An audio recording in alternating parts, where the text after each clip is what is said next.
মুয়াজ রাদিয়াল্লাহু তাআলা আনহু, এনাকে, ইনি একজন সাহাবী, এনাকে আল্লাহ রাসূল সাল্লাল্লাহু আলাইহি সাল্লাম 10টি নসিহত করেছেন। কয়টি নসিহত?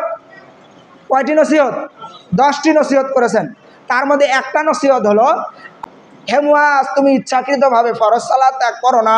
যে ব্যক্তি ইচ্ছাকৃতভাবে ফরজ সালাত ত্যাগ করে তার উপর থেকে আল্লাহ তাআলার জিম্মেদারিটা উঠে যায়। তাহলে এটা কত বড় একটা মুমিনের জন্য, একটা মুসলমানের জন্য শাস্তি হতে পারে। জিম্মেদারি উঠে যায়।